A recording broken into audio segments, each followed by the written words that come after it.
Welcome into Sports Memos Betting Podcast for Thursday, December 12th. We're talking FCS and bowl games. Early looks here with Mid-Major Matt. Follow him on Twitter at Mid-Major Matt. Matt, welcome to the pod. How are you? Doing well. We had a good week last week in the FCS stuff, so we figured why not come back and do it again and see if we can get some more winners for the viewers. Absolutely. Get them on some right sides here. So we'll go over the FCS games, get a look at the Army-Navy game, and then kind of open it up here to the bowl games. Check out Mid-Major Matt's packages at sportsmemo.com. And just starting off at the top of the board here, Matt, we got a triple header on Friday of all FCS games here. Northern Iowa and James Madison is first on the slate, seeing 7 p.m. Eastern time kickoff. And all of these, I believe, will be viewable in some form or fashion. This one on ESPN2, 7 o'clock Eastern again. And, Matt, a lot of people probably know about James Madison and North Dakota State from the FCS levels. The other teams, depending on how big of degenerate bettors they are or how serious bettors they are professionally in the FCS ranks, know about the other teams. Northern Iowa, I believe they are the Panthers, if I'm not mistaken. But either way, we got James Madison, a projected line here of minus 19.5, 46.5 being the total here, Matt. Any opinion here on the first one? Yeah, so to illustrate the quote-unquote violent nature of the FCS lines, this opened up at 13.5. It went down to 12.5 as of a couple of days ago, and then all of a sudden woke up on Wednesday morning, and it was 19.5. And so when I'd say that I may not necessarily have a play right now, that's the reason why. Another case in point, the total in this one started out at 42.5, went down to 41.5. Now it's 46.5. So it's kind of a waiting game in certain situations, and we'll talk about with each of these matchups. If there's a number you like right now, you jump in. The problem is you may miss some value if it moves in your direction the next day or as we get closer to kickoff. So these are all things you have to consider with the FCS lines because so few of us bet on these games that any sort of movement, any sort of, $500,000 wager is going to move these lines. And as we've talked about, there's not too many books out there that have them out right now.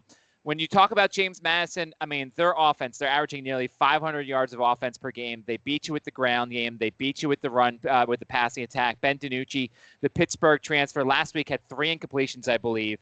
They just run such an efficient offense. Basically, it's a lot of RPOs. He goes up, he surveys the field. If there's not enough guys in the box, they're going to run the ball. If there's too many in the box, he's going to throw it because he's got some good weapons on the outside.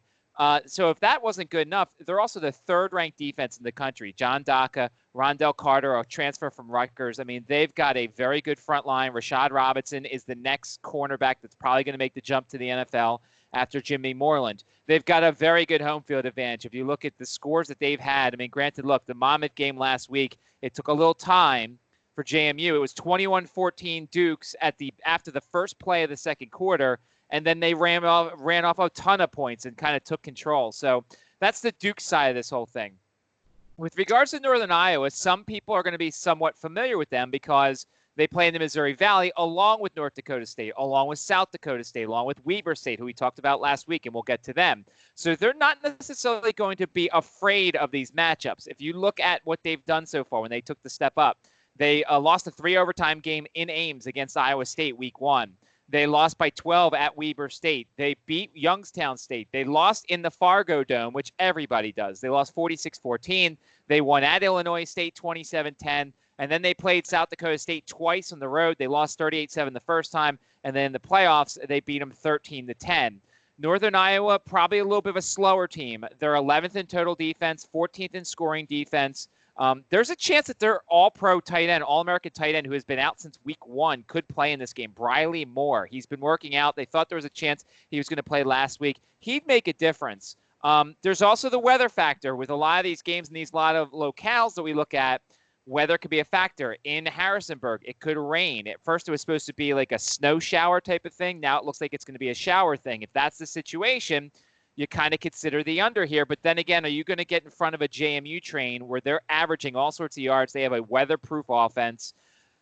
I don't like getting in front of James Madison here, but since it went up to 19.5, there might be some value with Northern Iowa here. If they can grind things out a little bit, slow down the Dukes, hope they're not working in all cylinders. But as I said, I don't really want to get in front of them right now. This is one of these games where I want to see if the line moves in a certain direction. If it gets above 21, I may definitely be on Northern Iowa. If it gets down a little bit, I may certainly be on James Madison. So I'm kind of on a holding pattern for this game on Friday. Man, I totally forgot about that Northern Iowa State game. That was week 1. They held Iowa State to 29 points in overtime. You said that's great. This is an Iowa State team that put up 70 points on ULM. So this Northern Iowa team is for real, huh, Matt? Yeah, triple overtime actually in that game. They are 32nd in tackles for loss, 17th in sacks. They've got a very good defense, but then again, I don't think they'll have faced a team as good as James Madison on the road. They lost 46-14 at North Dakota State. Obviously, I've said we're heading towards JMU and North Dakota State, but Northern Iowa should be respected. They're not going to be, they're not going to be fazed by what they see in Harrisonburg. But do you really want to get in front of this train? So I'm going to let the line move a little bit more, and then have that help me decide where I'm going in this one. In Harrisonburg, Virginia, there is what Matt is referring to. Is that near you, Matt? And have you interviewed any of these head coaches or any personnel or anything like that for any of these FCS teams? And by the way, guys, if you haven't listened to Matt before, he works for ESPN Radio there in Richmond, Virginia. I have some sources in the JMU program, guys that I talk to. I do a Saturday show that focuses on the state schools, and there's a guy at James Madison's program. It's just somebody who works in the media department, so it's not like I'm talking to under weird sources or anything. But there's a lot of confidence with this team, and there should be. I mean, their offense when they're going is poetry in motion. They mix the run and the pass so much, and the reason why they didn't make the championship last year was Ben DiNucci, I think, threw 4 or 5 interceptions, had one of the worst games of his career. He's gotten over that. Kurt Cignetti has done a lot of good things for James Madison. JMU is about 2.5 hours away from Richmond. It's actually closer to Blacksburg, so they're closer to Virginia Tech, and Virginia Tech's about 3.5 hours away. So it's kind of a different part of the state, but we are expected to get some precipitation on Friday night, which, as I said, probably won't affect James Madison. Their offense is pretty much weatherproof right now, I would say. All right, good stuff, Matt. On the first game on the slate, we also got it's a triple header on Friday. We got Austin Peay versus Montana State. Second game up here. We're seeing Montana State -6 in the hook, 55.5 the total. Austin Peay, that is the program Will Haley built up, right? Right, Matt? Yeah, the Governors. Yeah, he did a lot of good things, and of course he went over to Charlotte and has done good things there. So here's how to look at this one. And as you said, or as you were about to say, probably Montana State 6.5, and the total is around 55.5 in this one. Austin Peay, unseeded team in the playoffs for the first time. They won their first game in the playoffs 42-6 over Furman. And then they went out to Sacramento State, who was the 4 seed, and they won 42-28. They won because of their quarterback, Javon Craig, 204 passing yards, 164 rushing yards. So far this season, he's thrown for over 3,000 yards, 27 touchdowns. He's rushed for over 700 yards and had 9 rushing touchdowns. And that's without even playing the whole year. Their steps up in competition. They lost to Central Arkansas, but they beat Jacksonville State and they beat Southeast Missouri State. 5 straight performances of 35 points or more. Their lowest point totals of the season were 14 and 16. So this is an offensive team. But then again, once again, for the second straight week, they're traveling on the road. They're playing a Big Sky school. They're in uncharted territory. There are the 2 factors of, do you ride the momentum of a team like this, playing with nothing to lose, or do they eventually get slapped in the face and reality hits them and they play a better team? On the Montana State side, they're coming off a 47-21 win over Albany, a team out of the CAA, which I have a lot of respect for. They're home because Sacramento State lost last week. So this is an unexpected home game for Montana State. They lost, I believe it was week 1 or 2 at Texas Tech, 45-10. They lost to Sacramento State as well, 34-21. They've also scored 40 points 6 times this season. The big matchup here is Montana State has the 8th ranked rushing game in the FCS. Austin Peay's ranked defense is 7th against the run. So that's the big thing. On the other side, Montana State is 87th against the pass. Austin Peay wants to pass it a little bit more. You've got 2 run-based offenses here. The total is at 55.5. And if you look so far this week, and I'm pulling up the numbers here to show you how this one has not really moved. Opened up at +7. Went down to 4.5. Now it's up to 6.5. The total has stayed at 55.5 for the whole time here. If you believe that Austin Peay can ride the momentum, then you're going to take Austin Peay plus the 6.5. If you think that reality is going to smack them in the face, second straight road trip, they're going back out to Montana State after going to Sacramento State, then you take the more veteran Montana State bunch. And certainly I can make a case for both of them right now. The line's not really telling me because it's not really moving anywhere. The over might be worth a look here, but once again, with two run-based offenses, that may struggle to hit. We may have less possessions. One of the reasons why we took the under in that game last week in the Kennesaw State game. But then again, Austin Peay scored five times 35 points or more, and Montana State has scored 40 or more 6 times this season. So lean to the over right now, but we're going to wait one more day and see what the line does here on this one. All right, Matt, we got the back half of the ESPN2 doubleheader on Friday. I want to get to Montana at Weber State, but first wanted to ask you a question in terms of like FCS 101. You talked about unseeded team making it. How is the FCS playoffs kind of set up here? So there are the teams that have a bye. So like the ranked teams, I believe it's 1 through 8 or so. They all have a bye week and they all get home. So that's the North Dakota States, that's the JMUs, that is Weber State, that is some of the schools that we talk about here. And then there are the unranked teams who all have matchups the week before. And basically the committee just moves them up and down and decides, they try and stay away from conference rematches, but there's been years where the CAA's had like 6 teams. It's been impossible to do so. And as we talk about in these next 2 matchups, there are going to be rematches. So the committee kind of tries to get away from it, but with the Missouri Valley and the CAA being so good, they can't really do that. And then, this week they'll move on, and then that's why you have unranked teams, and so on and so forth. And so it's kind of like a normal tournament setting. So there's 24 teams that make the tournament in the FCS. Yes, there are a bunch of first-round games, and then there's some seeded teams that have bye weeks, and then we go on from there. So, we're at the, there's 4 matchups, so that's 8 teams left, and so that's where we kind of are right now in the FCS. Interesting. All right. Well, we got Montana at Weber State up next. This is the nightcap on ESPN2 Friday night here. Friday Night Lights, 2.5. That's Montana laying on the road, 55.5 the total. So this one will show you once again how violent these lines move. Opened up on Tuesday, because these come out on Tuesday usually, or Monday night very late. Weber State was a 1-point favorite. Went down to a pick'em, went down to 3. Weber State plus 3. Now they are a 2.5-point home dog. The total opened up at 57.5. Went down to 55.5. And I think part of this is because these 2 teams have already played each other. And actually, it was a couple weeks ago in Missoula. Montana won 35-16. They have been very good. They got healthy. Dalton Sneed, their quarterback, last week against Southeast Louisiana, threw for 459 yards and 5 touchdowns. He went absolutely crazy. He is a big-time part of that offense in Montana. They've scored 30 points or more 10 times this season. The weather was certainly a factor in that first game. It was a lot better. It was cooler. It was 40-something. There was a little bit of precipitation. But now when we play this game in Weber State on Friday night, it's going to be a lot colder. There's potential for some snow. Of course, there's always potential for snow. If we look at that first matchup, Montana went up 35-3. But if you look, they had only one sustained drive of 6 plays or more. They had a 9-play drive that resulted in the final touchdown when the backups were in. Of the Grizzlies' 16 drives in that game, 9 were 3 plays or fewer. 3 of those 9 were in short fields, whether there was shanked punts, whether there was turnovers, whatever it was. 6 other drives were 3 and outs. So when Montana had to work for things, they struggled a little bit against this Weber State team. Weber State is 18-2 at home since 2017. They've got a very good home field advantage. They're going to want to get revenge here. The other factor from that first game, the running back, Josh Davis for Weber State. He ran it only 9 times because he was coming off a concussion, got hurt once again. He's been the leading rusher the last 2 games. He's been a big piece. Weber State also lost 2 wide receivers to that game, Devon Cooley and Rashid Shaheed. Cooley's playing. He had a very nice game against Kennesaw State last week. They also lost their tight end.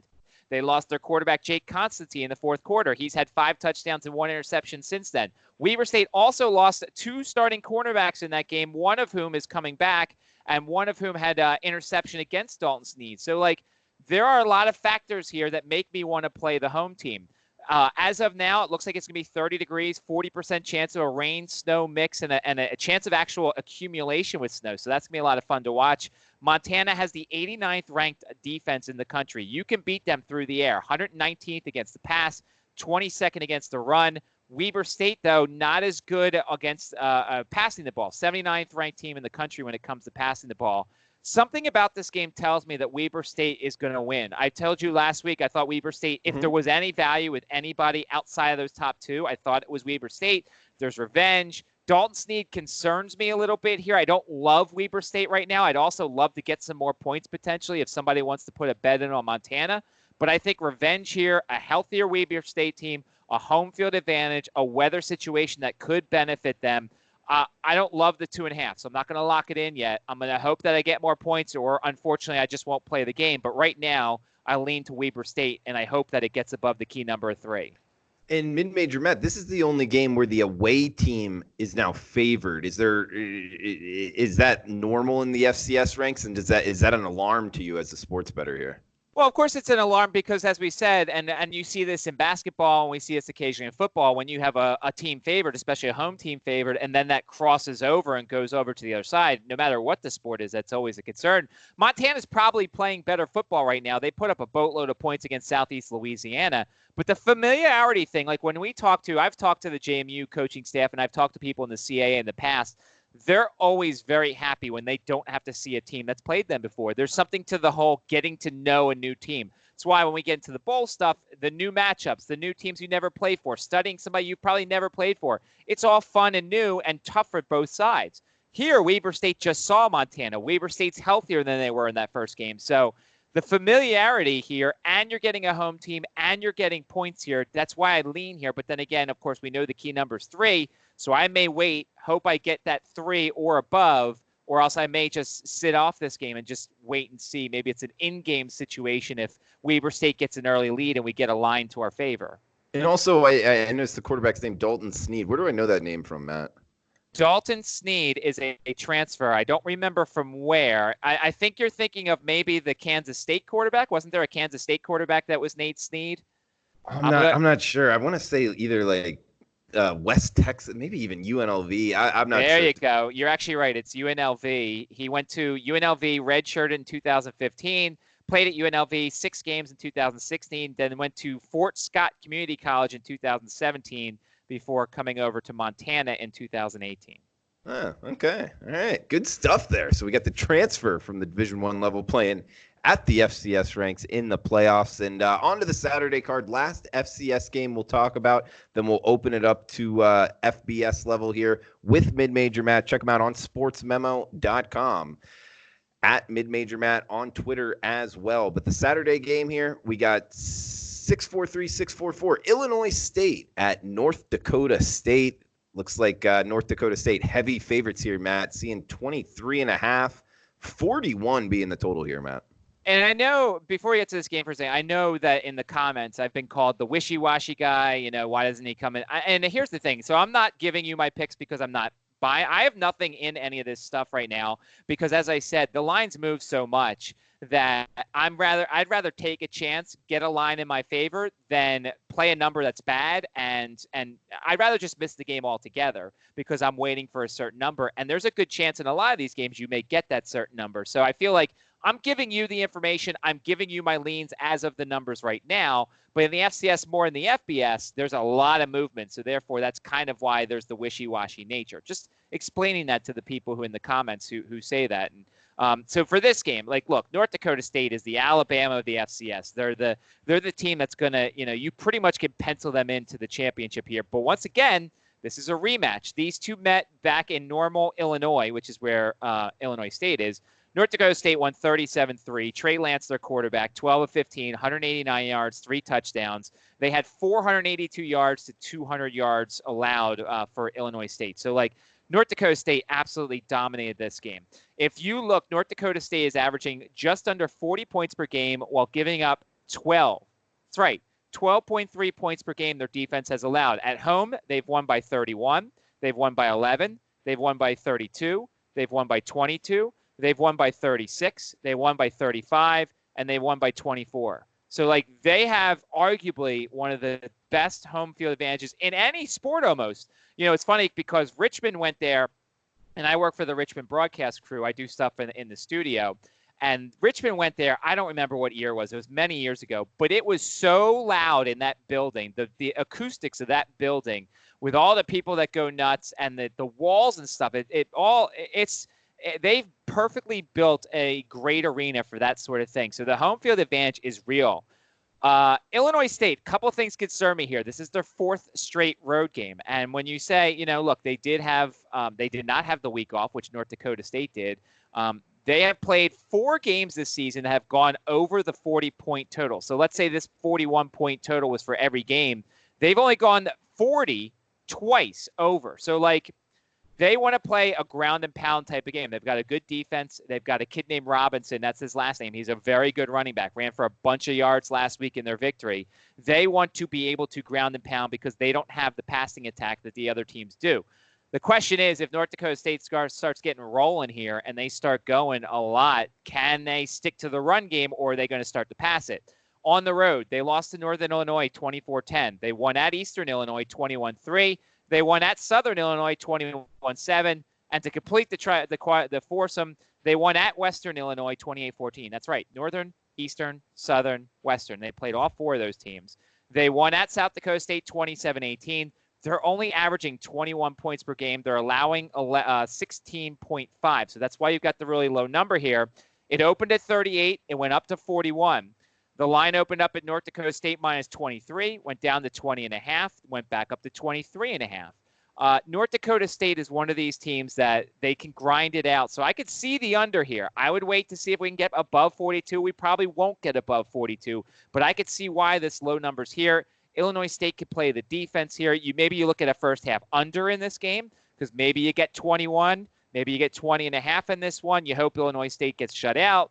Field position makes both sides have to work, and you look at an early under in this game. I'll wait and try and get to that key number of 42 before I take the under, but North Dakota State's going to win this game. Illinois State, the question is, can they run it enough to keep their defense off the field, keep them rested, and have them be able to stay in this game, or else it could get away from them really quick. All right, good stuff on the FCS level. Mid-major, Matt. Check them out on sportsmemo.com. We got Ian Lazarin. Shout out to you on Twitter at Ian Lazarin asking, will we be doing the Navy-Army game with mid-major, Matt? So I'll throw it over to you, Matt. If you have anything, great. If not, don't worry about it. We'll just go on to the next question here. Army catching 11 now, 40.5 being the total. You got any interest in betting the Army-Navy game?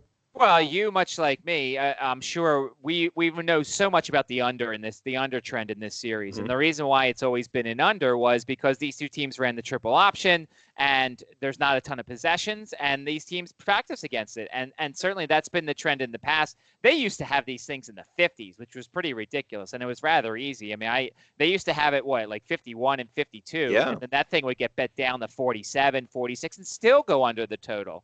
You look the last couple of years. Last year, they had the total down to 38.5. Army won 17-10. They still took care of business. It was a 7-0 halftime game. I don't remember if that was the one that had snow. I don't think last year's game was the one that had snow, but there was some snow in the recent history in this series. You look at 2017, Army won 14-13. The total was 45. So this thing opened around 43, and then it went down to 40. I still don't think that's enough, maybe. I think there's a chance that you could get an under in this game. Here's the weird thing, and I don't know if you remember the look-ahead lines, because certainly this was one of those games of the year, I think, on the Westgate. I don't know if you still have that document, but when this season started, Drew, Army was I think an 8.5, 9-win total team. Like, there was a lot of optimism when it came to Army. You look at the Hopkins kid. He runs this offense really well. The defense was supposed to be really good. Of course, we see now that the Jay Bateman loss, what he's done at North Carolina, can't be understated.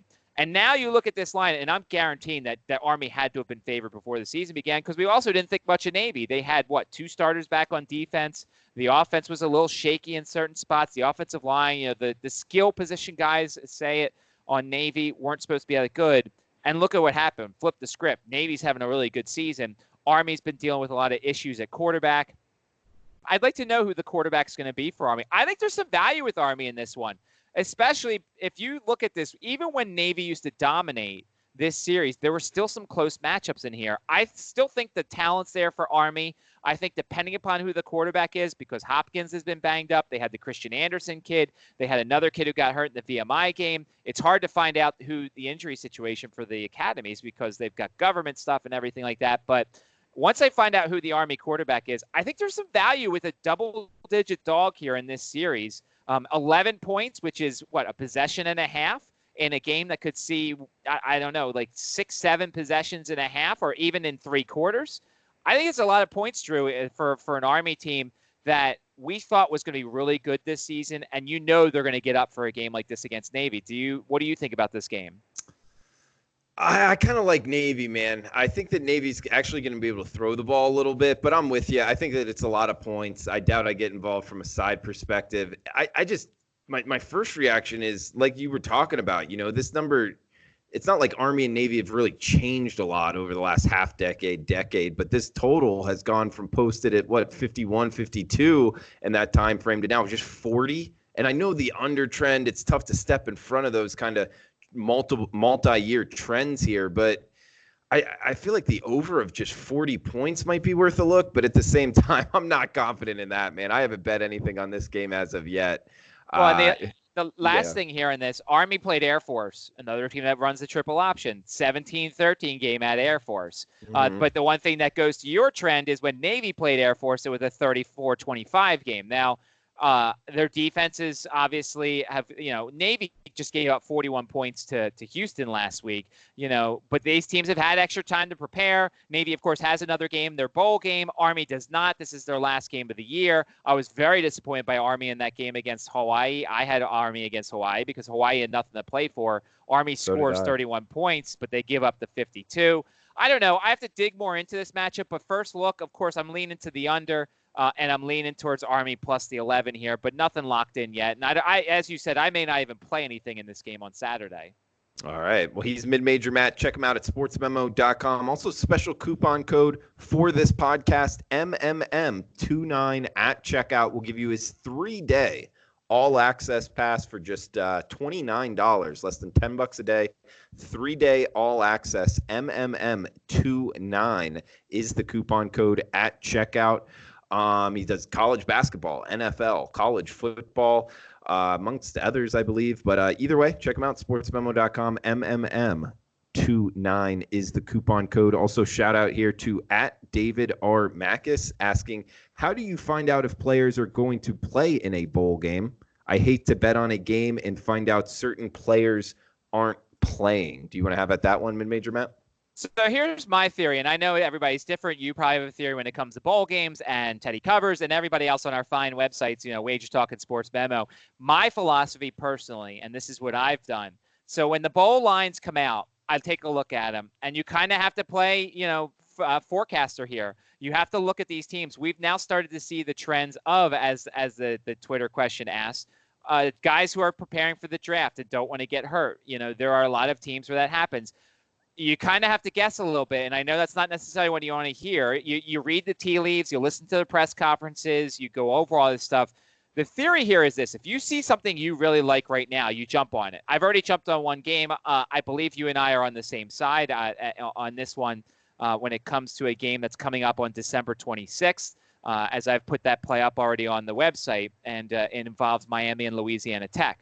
You kind of have to guess, and you kind of have to say, look, does this star – really going to play? We saw Lynn Bowden came out, the quarterback / wide receiver for Kentucky, said he's going pro, but he's playing in the bowl game. I believe I just saw Jordan Love, the quarterback for Utah State, is going pro, but he's also playing in the bowl game. So you really have to guess. When you see this list of games, and when we film this, when we're doing this, it's still, a week, just over a week away from the first bowl games, the Buffalo-Charlotte game and the Kent State-Utah State game. If you see a number you like, jump on it now. Just be prepared if you have to hedge it or if you have to buy out of it if a star player gets hurt and you don't have, or somebody says they're going pro, or the inevitable guy who gets in trouble in Miami or in Florida when they're bowl week and they do something stupid and they get suspended for a quarter or two. There's also the coaching situations. Could a coach leave? Could a coordinator leave? These are all things you have to consider. Some people like to wait until close to the game. get their number, and kind of figure out from there. Some people like to play forecaster and decide, all right, I think this guy's going to leave. I think this coach is going to leave. I think this is how it's going to affect them, so I'm taking so-and-so. Plus, you have to worry about motivation. That's where you come in on reading the press clippings. There are certain teams who are not going to give a crap about the bowl game they're in, whether there's disappointment for how the season ended or they think a bowl game is beneath them. Or in the case of like Liberty, it's their first ever bowl game. Their second year as an FBS school, first ever bowl game. I feel like the whole city of Lynchburg will be out at the Cure Bowl. I think that's in Orlando. So you have to take all that into consideration here, and you'll get your best numbers potentially now, but you also have to be ready for suspensions, guys leaving, coaches leaving, and all this stuff. So it is a bit of a crapshoot if you decide to bet your game a week or two beforehand. Players getting in trouble, always a thing that happens around bowl season. But why's it got to be in Florida, man? Okay, well, because I don't see guys getting in trouble in Boise, or I don't see guys getting in trouble in, I don't know, another insert name here, Charlotte, or wherever. I don't know. I mean, what's your philosophy when it comes to bowls? Do you agree with some of what I said? Yeah, I agree with all of it, man. In terms of finding players that are going to play and not play, I mean, Twitter, the beat writers, they'll tweet out that information. I mean, some of it isn't out yet, but as we're talking right now, by the way, we're talking pretty late here on Wednesday after midnight Eastern, right, Matt? Yeah, it's after midnight Eastern, so it's Thursday here on the East Coast. Oh, man. So when we said it's the Thursday pod, at least on the East Coast, it definitely is. It will be posted Thursday morning here. But yeah, overall, just, dig for the beat writers. Coaches will talk about it in their coaches, radio shows, the local radio shows. Also, each bowl will have like a coaches conference, kind of like the coaches speak that they'll do for the bowl game. You'll get some information there as well. So that's what I would go about it. But it is a frustrating thing to betting bowls. And if you're getting in on early numbers, it's just something you're going to get some of them. You're not going to get others. But overall, hopefully you find some more edges than not. But my best advice is follow the beat writers and what they say. Nobody knows the teams better than the beat writers, Matt.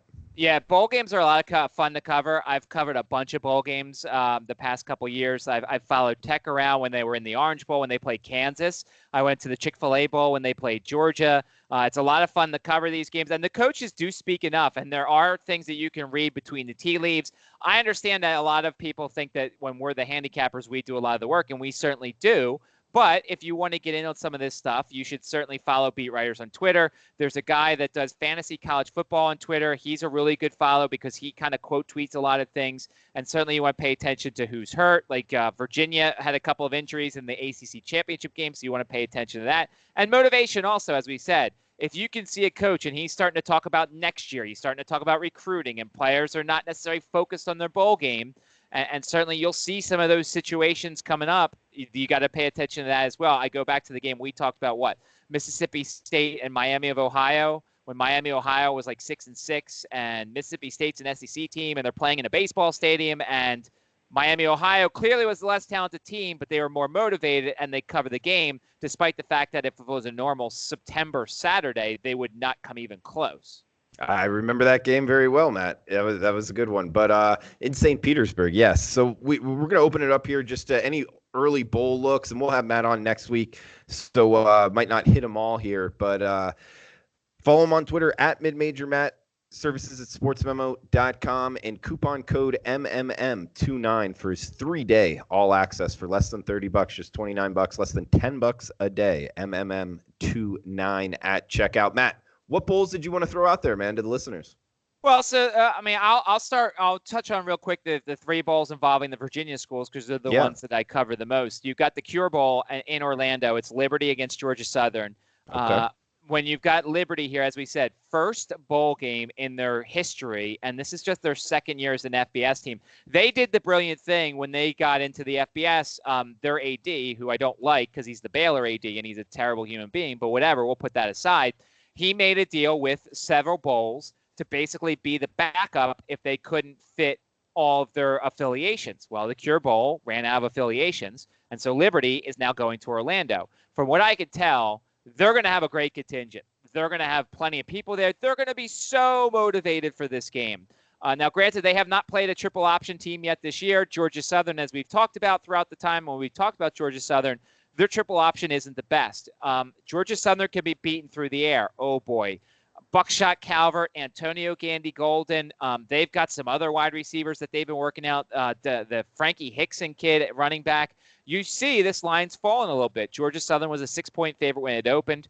There's some 4.5s out there. I think if you like Liberty, you better get in on it now. I don't think Buckshot's going anywhere. I don't think that he's not going to play. Dude was so excited when I talked to him about a month or two ago about how this team was going. He was really looking forward to a bowl game. So I think Liberty's worth a look here, certainly in this game, because it's going to feel like a Liberty home game. And with this amount of time to prepare for a triple option team, quite often you'll see the team look very good. Liberty's defense isn't great, but anytime you have this amount of time to prepare for a triple option, I'll back that team in this situation. I don't know. Is that one of your games on your radar? Did you look at that game yet? Yeah, no, I've looked at this one, and I could give you some kickback on the other side. One would be, I agree with you. I mean, Liberty's likely going to actually, this is probably going to be a pretty well-attended game because in terms of small schools, Georgia Southern has a pretty strong following down there in Statesboro, Georgia. There's a lot of Georgia Southern fans in South Georgia, and it's not a terrible drive to Orlando, not at all, by the way. This one, I do agree with you. Georgia Southern can be thrown on, although their defensive line is not bad. They kind of cycle in a lot of different defensive linemen when you're watching them play. So that makes me think it might be an advantage maybe for Georgia Southern to kind of get after Buckshot. Plus the fact the Flames, man, when you start looking for quality wins, Matt, their wins are New Mexico State, Massachusetts, Maine, New Mexico State again, New Mexico, Hampton. I mean, there's not a lot of talented wins. I guess the Buffalo game, that's by far their biggest win. I don't know, man. How good is this Liberty team? So the other thing I'll consider, and I'll go back to an example I'm familiar with, when Virginia made a bowl game for the first time under Bronco Mendenhall, this was 3 or 4 years ago, they were so excited, they were so happy to be there that they put forth a massive egg against Navy. It's almost exactly the same situation, although Navy runs the triple option better than Georgia Southern does.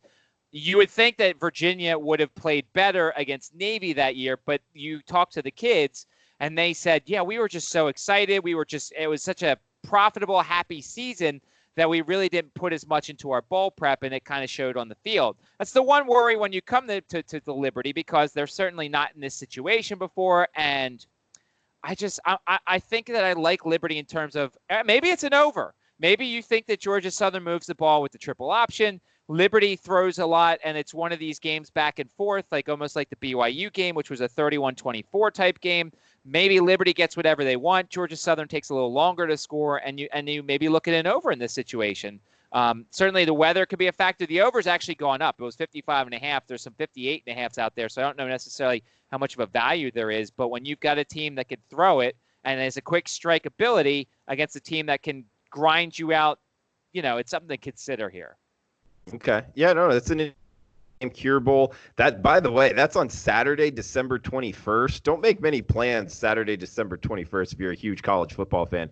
There is a lot of college football on that Saturday. It's coming up, too. We got Central Michigan, San Diego State, Liberty, Georgia Southern, SMU, FAU, FIU, Arkansas State, Washington, Boise State, and still UAB versus App State, all on a Saturday. That is a heck of a bowl schedule there to get out the gate on Saturday, December 21st. What's the next bowl game you want to throw out there, Matt? All right, so I'll require you as well. You're an SEC expert. The Gator Bowl. I'll give you from the Virginia perspective here, Virginia and Florida. Virginia's 3-game stretch right now. They're coming off the game against Clemson. They get this game against Florida. By the way, next year in the Chick-fil-A Kickoff Classic, they play Georgia. So this is Virginia's chance to show the nation that they're back, or at least that they're worthy of everybody. Because I think the public perception of Virginia is it's not a good football team. They had a fluke year. They're taking advantage of a down coastal.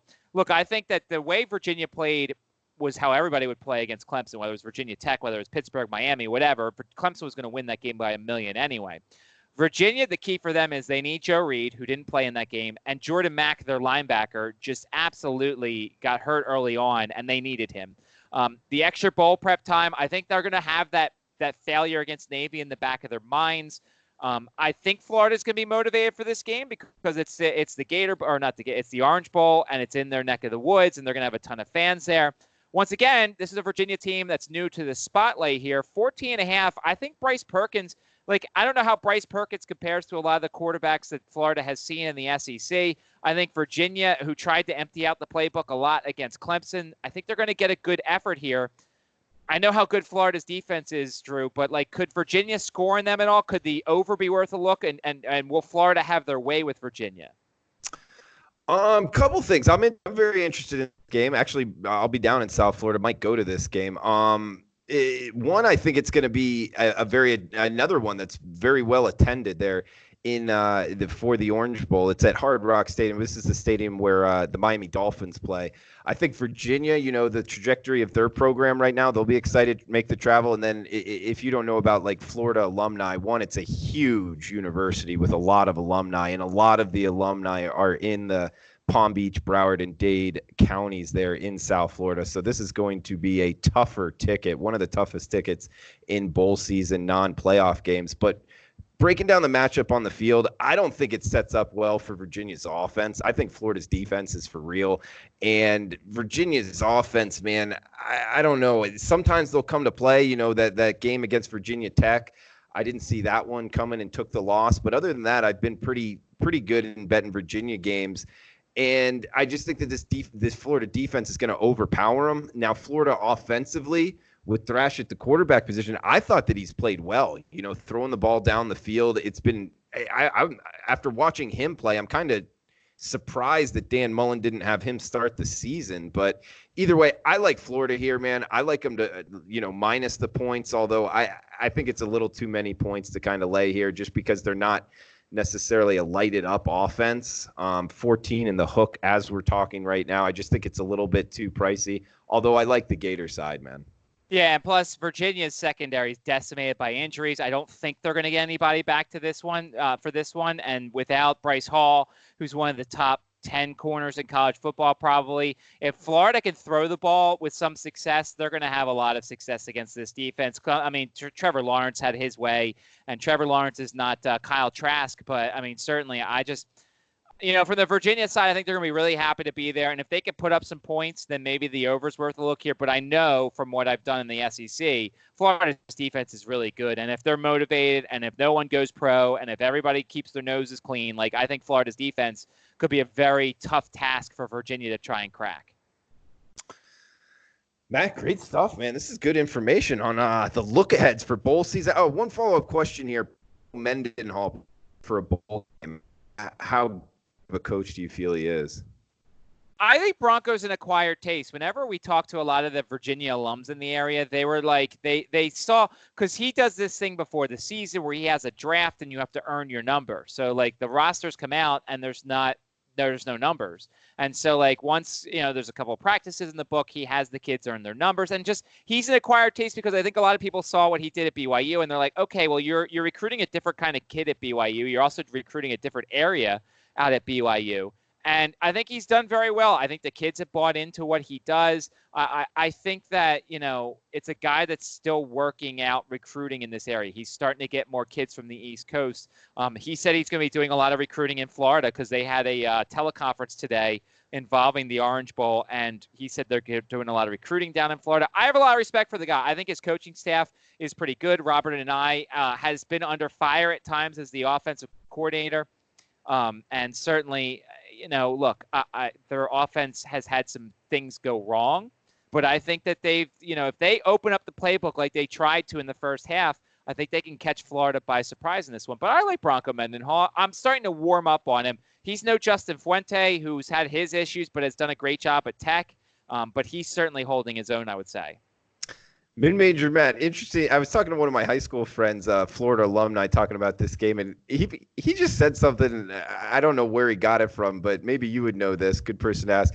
Is Virginia the wealthiest fan base?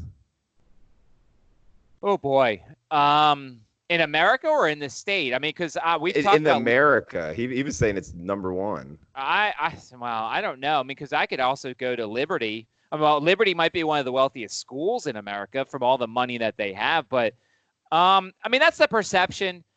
When I first moved here, I thought Virginia was kind of like Abercrombie U because everybody who dressed there and everybody who went there, like I had a problem with the first Virginia game I ever went to in Charlottesville. It felt like everybody was wearing khakis and like a nice button-down shirt. Like nobody was actually dressed for the game.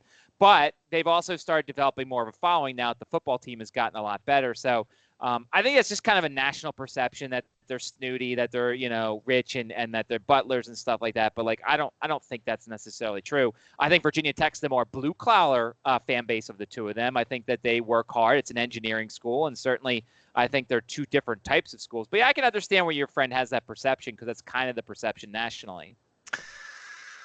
Good stuff, Matt. Overall, man, I guess we have time for maybe one more if you want to throw one more out there. Well, I think I think didn't we got a tweet from somebody who was interested, at least an early look on the Western Michigan, Western Kentucky the Battle game, of the right? Wests. Yeah, let's do that. I'll try to find his name to give him the proper shout out here. But the Battle of the West, Matt. For me, and probably for you, because you appreciate this stuff, this is actually one of my more favorite matchups because these are two teams that I've done a lot of work on. We do the action, we do the Conference USA stuff. Western Kentucky, I was very happy. I had the over on their win total for the season, and I hit it. And that was after they lost in week 1 to an FCS school, and I was like, oh, God, this is trouble. Yeah. You never want that to happen. But their defense has been ridiculous. D'Angelo Malone, a guy that we should watch out for. He's the type of guy, D'Angelo Malone. He's a sophomore, but, I don't think he's going to sit out this game. I don't think he's going to do anything, but, like, he is the key to that defensive line. Western Kentucky's a defensive-based team. They have put up a lot of points, but that was against Conference USA. I really like the Ty Story kid. Probably should have started. The Arkansas transfer. They had the Duncan kid in there. He wasn't that great. And then he gets hurt. Story comes in, and everything continues to roll for the Hilltoppers. So I really like the Hilltoppers' defense in this one. And they come in. They've won 3 straight after a 2-game losing streak, so they're feeling good about themselves. I don't think there'll be any sort of motivation issues.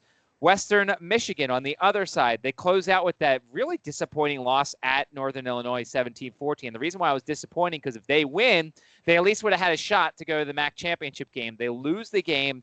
Got to be disappointing. They've got to be kicking themselves. One has to wonder what the mindset is. So definitely this is one of those teams you want to read the quotes. You want to read the sound bites. You want to get the temperature of the kids. Are they excited for this game or are they not excited?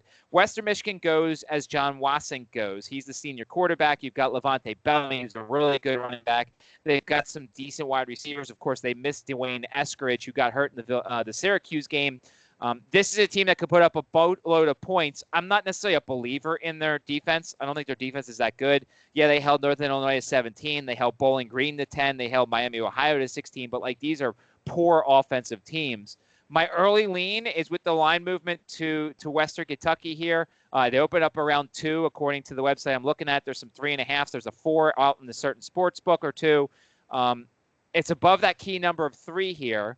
The total's around 52, 52.5, depending upon where you look. I think Western Kentucky is the better team of the two, and certainly I'm going to be reading the quotes and the sound bites from the Western Michigan camp to see how excited they are for a game like this.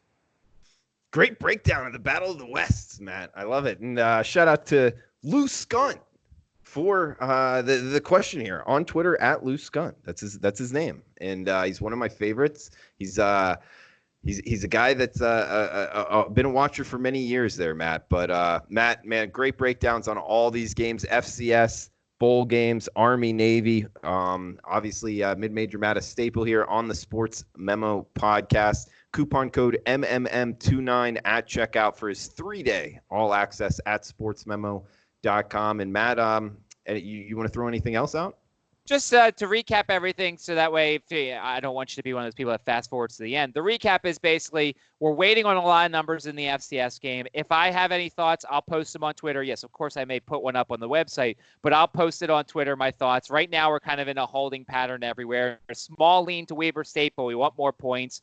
Small lean potentially on the JMU game, depending upon where the line moves. The Army-Navy game, it's never hurt the last couple of years to look at the under. And certainly, if you want to bet the bowl games, you got to do a little bit of research. Can't just sit on your laurels. Can't just remember what these teams have done during the regular season. Research if you think they're going pro. Research the team and their mindset entering the game. Injuries, where are the coaches going, and all that stuff. Got to do a little bit of work. We'll help you out with those games, but certainly those type of games, you're going to have to do a little work yourselves as well. Mid-Major Matt, good as always. Check him out on Twitter at Mid-Major Matt. His packages at sportsmemo.com. Guys, we will have Teddy Covers and Minty Bets on to break down the NFL Every Game on the Board podcast. So best of luck with your bets until then. We'll talk to you later.